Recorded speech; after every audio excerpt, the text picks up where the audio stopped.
Negative thinking এ কি হয়, brain continuously কোনো না কোনো চিন্তার ভিতর দিয়ে যায়। কাউকে ইচ্ছা করে কেউ কিন্তু খারাপ বুদ্ধি দেয় না, বিপ্লব তুমি এই কাজটা করবে না, তুমি এই কাজটা করবে।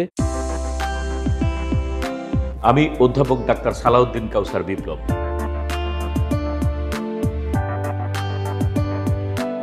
আজকাল চিন্তার যে কয়েকটা বিষয় নিয়ে আলাদা করে আমাদের চিন্তার জগৎ আলোড়িত, তার মধ্যে ওভার থিঙ্কিং একটা, যেটা নিয়ে আমরা ইতিমধ্যে কথা বলেছি। আরো দু একটি বিষয় আছে, যেমন নেগেটিভ থিঙ্কিং বা পজিটিভ থিঙ্কিং। আবার কেউ কেউ এর পরে আরেকটা শব্দ বলছে, সেটা হলো অপটিমিস্টিক বা প্রয়োজনীয় থিঙ্কিং। তো নেগেটিভ থিঙ্কিং এই শব্দটি বোধহয় অনেক বেশি শোনা যায়, যে কথায় কথায় তুমি এভাবে ভাববা না, বা আমি সারাদিন নেগেটিভ বিষয়টি নিয়ে ভাবি, আমাদের মাথার মধ্যে চিন্তার মধ্যে সবসময় নেগেটিভ থিঙ্কিংটা চলে আসে। আবার পজিটিভ থিঙ্কিং এই শব্দটাও কিন্তু শোনা যাচ্ছে। তো পজিটিভ থিঙ্কিং এর একটা চমৎকার বিষয় আছে। তো আমি এই ওভার থিঙ্কিং এর কথা আমরা এর আগে বলেছি। যদি নেগেটিভ থিঙ্কিং এবং পজিটিভ থিঙ্কিং সম্বন্ধে একটু বলে নিই, আমরা যদি একটু একটা ছবির মাধ্যমে বোঝানোর চেষ্টা করি, সেটাতে দেখা যায় যে এই নেগেটিভ থিঙ্কিং পজিটিভ থিঙ্কিং এর মাত্রাটাকে আমি যদি এইভাবে ভাগ করি, যে আমি এই সাইডটাকে ধরে নিলাম যে নেগেটিভ থিঙ্কিং, আর এইটাকে আমরা ধরলাম পজিটিভ থিঙ্কিং। তো দেখা যায় কি, যে আমরা যদি চিন্তাটাকে এইভাবে সময় দিয়ে ভাগ করি, যে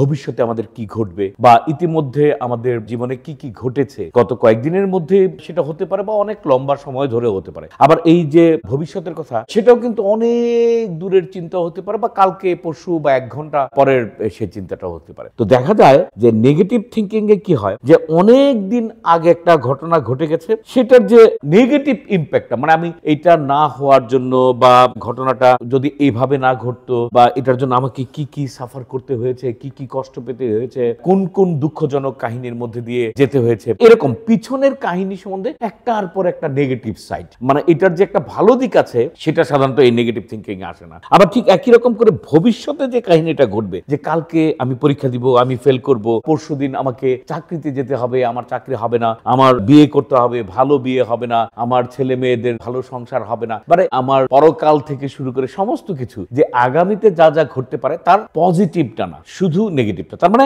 নেগেটিভ থিঙ্কিং এর দুইটা পার্ট, একটা হলো যে ঘটনা ঘটেছে সেটারও নেগেটিভ পার্ট, এবং যে ঘটনা ঘটবে সেটারও নেগেটিভ পার্ট। এইটাই আসলে মানুষের জীবনে বড় ধরনের ক্লিনিক্যাল ইম্প্যাক্ট ফেলে। আমি সেটাতে পরে আসছি। আবার পক্ষান্তরে যেটা ভালো দিক, পজিটিভ, যারা চিন্তা করে পজিটিভলি, তারা কি করে, তারা সেই ভবিষ্যতে কি ঘটবে, সেটা যে ভবিষ্যতে যে ঘটনাটা ঘটবে বা ঘটতে পারে, ঘটার মতো আমি ঘটাতে চাই বা ঘটাতে পারি, তার শুধুমাত্র ভালো দিকটার সম্বন্ধে চিন্তা করে, এবং ভালো দিকটার সম্বন্ধে তার মাথায় বা মনে চিন্তা আসতে থাকে। তার মানে এইভাবে দুটা হয়, যে আমি অতীতে যা করেছি বা যা আমার করা হয়ে গেছে, সেটা পরীক্ষা হোক, সাংসারিক কোনো কাজ হোক, চাকরির কাজই হোক, ব্যক্তিগত, পারিবারিক, সামাজিক, অর্থনৈতিক, ধর্মীয় যে কোনো ইভেন্ট হোক, সেই ইভেন্টের নেগেটিভ সাইড না, শুধু পজিটিভ দিক যেটা আছে সেটাকে ভাবনার মধ্যে নিয়ে আসা, বা ভাবনার মধ্যে চলে আসা। আমি বলবো নিয়ে আসার থেকে বেশি বলবো চলে আসা। তার মানে অটোমেটিক্যালি সেই জিনিসটা চলে আসছে। ঠিক একই রকম করে পজিটিভ, মানে ভবিষ্যতে যা ঘটবে, কালকে, 1 ঘন্টা পরে, 1 দিন পরে, আমার মৃত্যুর পরে যা যা ঘটতে পারে, সেই যে পজিটিভ, সেটা নিয়ে আসা। তো আমরা এই স্বভাবতই আমরা এই দুটো বিষয়ে চিন্তা করলে এটা বুঝতেই পারবো, যে নেগেটিভ যে বিষয়টা, যে সাইডটা মুছে ফেলাম, নিশ্চয়ই এটা আমাদের জীবনে কোনো পজিটিভ বা ভালো সুখের কোনো ইমপ্রেশন দিবে না, বরং কষ্টকর, স্ট্রেস ফিল, মন খারাপ লাগা, ভালো না লাগা, স্লো হয়ে যাওয়া, এমনকি এই নেগেটিভ থিঙ্কিং ভাবতে ভাবতে ভাবতে ভাবতে যখন তার ডিজিজ পর্যায়ে চলে যাবে, সেই ডিজিজ পর্যায়ে যখন যায়, সেটা কিন্তু suicidal idea, slowness, poverty of thinking, মানে থিঙ্কিং প্যাটার্নটা একেবারে স্লো হয়ে যাওয়া, তারপরে ডিস্ট্রেসফুল থিঙ্কিং, এরকম বিভিন্ন রকমের থিঙ্কিং চলে আসে। পক্ষান্তরে যখন আমরা পজিটিভ থিঙ্কিংটার কথা চিন্তা করি, কেউ যদি পজিটিভ থিঙ্কিংটা ভাবতে পারে, এখানে খুবই ইন্টারেস্টিং একটা বিষয় আছে, সেটা হলো প্রত্যেকটা পজিটিভ থিঙ্কিং মানুষকে একটা হ্যাপিনেস ফিলিং দেয়, একটা আনন্দদায়ক একটা অনুভূতি দেয়। সেই আনন্দদায়ক অনুভূতিটার সাথে আমাদের ভিতরের এক ধরনের কেমিক্যালও এটার সাথে সংশ্লিষ্ট। সেই কেমিক্যালটার নাম বলা হচ্ছে এন্ডোরফিন, যেটা ডোপামিনের সাথে সম্পর্কিত।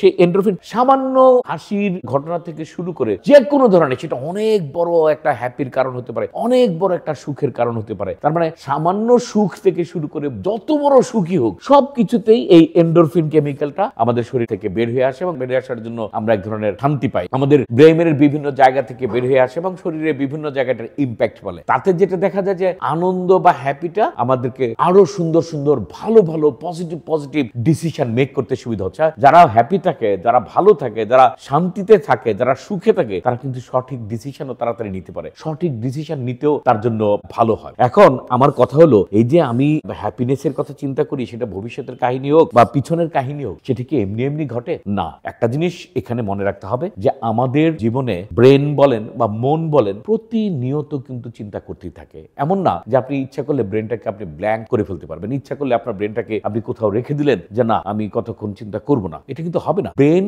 কন্টিনিউয়াসলি আপনি চান না চান কোনো না কোনো চিন্তার ভিতর দিয়ে যায়। তো সেই চিন্তাটা আপনি যদি ছোট কাল থেকে নারিশ করেন, আপনার ছোট কাল থেকে সেই চিন্তাটা যদি পজিটিভলি এক ধরনের এনভায়রনমেন্ট তৈরি করে দেওয়া হয়, তাহলে সেই মানুষটা ভবিষ্যতে যতই দিন যাবে আস্তে আস্তে পজিটিভ জিনিস চিন্তা করতে শিখবে। এটা অনেকটা জঙ্গলের মতো অথবা আমাদের মাটির মতো। ধরুন কোন একটা মাটি, কোন একটা জায়গা, সেখানে আপনি কোন ধরনের গাছ ফলালেন না বা গাছের কোন রকমের রোপণ করলেন না, তাহলে কি হবে? এমনিতে অটোমেটিক্যালি বিভিন্ন রকমের গাছ জন্মাবে। আপনি খেয়াল করে দেখেন যে এমনিতে যে গাছ জন্মায় তার বেশিরভাগই কিন্তু আগাছা অথবা অপ্রয়োজনীয় গাছ। কিন্তু আপনি যদি সেটাকে নারিশ করেন, আপনি যদি সেটাকে সুন্দর করে গড়ে তুলতে চান, তাহলে আপনার মনের মতো গাছ দিয়ে কিন্তু আপনি আপনার বাগান, আপনার জঙ্গল, আপনার সেই জায়গা, সেটাকে আপনি ঠিক করে নিতে পারেন। এবং সেটা কিভাবে করলে আপনার জন্য ভালো হয়, কেমনে করলে ভালো হয়, কতটুকু করলে ভালো হয়, সেই ক্যালকুলেশন করার সুযোগ কিন্তু আপনার জন্য থাকছে। তো পজিটিভ থিঙ্কিং এভাবে হচ্ছে। আর নেগেটিভ থিঙ্কিং এর বাইরে আরেকটা কথা আছে। নেগেটিভ থিঙ্কিং এর যে প্রসেসে অটোমেটিক্যালি আমরা নেগেটিভ থিঙ্কিংটা শিখি বা আগাছার কথা বলছি, এর বাইরেও আর একটু কথা আছে। সেটা হলো যে কখনো কখনো কোনো ইভেন্ট, কোনো একটা ঘটনা বা কোনো একটা বিষয় যেটা আমার চিন্তা বা আমার কল্পনা বা আমার ক্যাপাসিটির বাইরে, তার বাইরে যখন চিন্তা করি তখনও কিন্তু আমার ফেল করার সম্ভাবনা বেশি। তো সেই ফেইলিউরও কিন্তু বারবার নেগেটিভ চিন্তা দিতে পারে। সুতরাং ক্যালকুলেশনটা আমি কিভাবে করব সেটাও কিন্তু বুঝতে হবে। এর বাইরে আরেকটা জিনিস আছে, সেটা হলো ডিজিজ, বিভিন্ন রকমের ডিজিজ। সেটা ডিপ্রেশন হয়ে যেতে পারে, সেটা আপনার অ্যাংজাইটি স্ট্রেস ডিসঅর্ডার হতে পারে, সেটা পোস্ট ট্রমাটিক স্ট্রেস ডিসঅর্ডার হতে পারে, সেটা অবসেসিভ কম্পালসিভ ডিসঅর্ডার হতে পারে। মানে মানসিক রোগের অনেক বিষয়গুলো সেটা আপনার কন্ট্রোলের মধ্যে থাকে না, সেটা ডিজিজ পর্যায়ে যায়। আমরা এই ডিজিজ এবং ডিজিজের আগের বিষয়গুলোকে অনেক সময় বুঝতে পারি না। এই যে ডিমার্কেশন, দুটার যে পার্থক্য, সেটা আমরা অনেক সময় করতে পারি না। আবার এই ডিজিজের বিষয়টা কিন্তু শুধুমাত্র মানসিক রোগ না, অন্য শারীরিক রোগের কারণেও কিন্তু এরকম নেগেটিভ থিঙ্কিং আসতে পারে। সুতরাং ওইটা নিয়ে আমরা এখন এখানে আর কথা বলছি না। আমরা বলছি যে নেগেটিভ থিঙ্কিংটা নর্মালি কিভাবে আসতে পারে এবং আমরা পজিটিভ থিঙ্কিংটা কিভাবে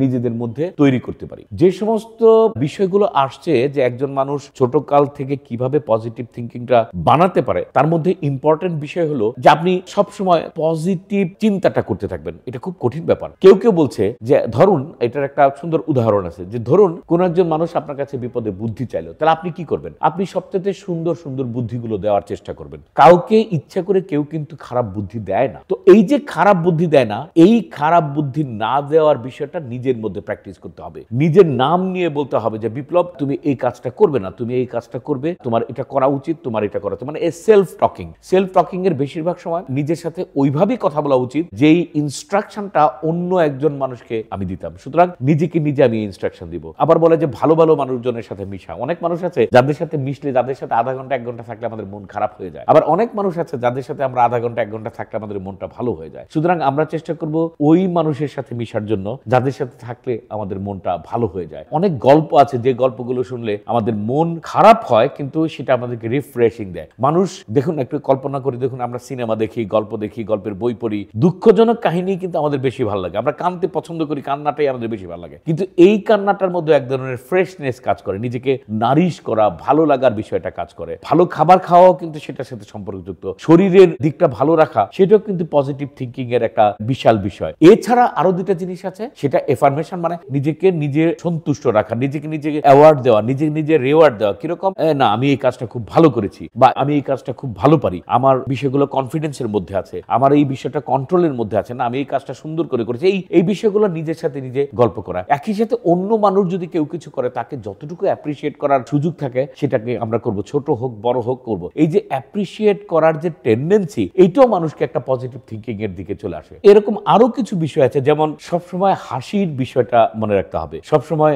হাসার উপলক্ষ তৈরি করা যায় কিনা সেটা দেখতে হবে। আর হিউমার একটা বিষয়, হিউমার মানে কি, এটা বাংলাটা কি বলবো আমি, যে এক ধরনের মজা করার যে টেন্ডেন্সি, এটা নিজেও মজা করতে পারলে ভালো, অথবা অন্য যারা মজা করে, যেখানে মজা হয় সেই জায়গায় যেতে পারলেও ভালো। সুতরাং হ্যাপিনেস, মজা করা, এই প্রত্যেকটা জিনিসই লিমিটের মধ্যে, অন্যের ক্ষতি না করে এবং নিজের লিমিটটা বুঝে সেটা করতে পারলেও ভালো। সুতরাং ছোট কাল থেকে কেউ যদি একটা সুন্দর পরিবেশের মধ্যে বড় হয়, যে পরিবেশে শুধুমাত্র এমনি এমনি গাছ জন্মাচ্ছে না, সেখানে পজিটিভ চিন্তার সুযোগ আছে, পজিটিভ বই পড়ার সুযোগ আছে, পজিটিভ মানুষের সাথে মিশার সুযোগ আছে, নিজেকে পজিটিভ কথা বলার সুযোগ আছে, অন্যকে অ্যাপ্রিসিয়েট করার সুযোগ আছে। যত দুনিয়াতে ভালো ঘটনা ঘটে সেটার জন্য তার ক্রেডিটটা দেওয়া, সেটা আল্লাহ তাআলা থেকে শুরু করে, ধর্ম থেকে শুরু করে, পাশের মানুষটা থেকে শুরু করে, তাকে সেই ক্রেডিটটা দেওয়ার সুযোগ আছে, সেটা দেওয়া। সার্বিকভাবে নেগেটিভ বিষয় যদি আমাদের ঘটে, তাহলে আমরা নেগেটিভটাকে ভয় পেয়ে বাদ দিব না, কারণ নেগেটিভই আপনাকে পজিটিভ দিকে যাওয়ার জন্য একটা শিক্ষা দিবে, লার্নিং দিবে। ছোটকাল থেকে আমরা শুনে আসছি যে failure is the pillar of success. তো ফেইলিউর সবসময় আমরা অ্যাপ্রিসিয়েট করবো না, কিন্তু ফেইলিউরটাকে আমরা ভয় পাবো না, ফেইলিউর থেকে শিক্ষা নিয়ে, অর্থাৎ নেগেটিভ থিঙ্কিংটাকে আমরা বাদ দিব না, নেগেটিভ থিঙ্কিংটাকে নিয়ে আমরা কিভাবে পজিটিভ দিকে যেতে পারি সেই জিনিসটা আমাদের খেয়াল রাখতে হবে। পজিটিভ জিনিস আমাদেরকে পজিটিভলি চিন্তা করতে দিবে, নেগেটিভ থিঙ্কিং আমাদেরকে কষ্ট দিবে। সুতরাং ছোটকাল থেকে আমাদের দায়িত্ব কোন দিকে আমরা যাব। ধন্যবাদ।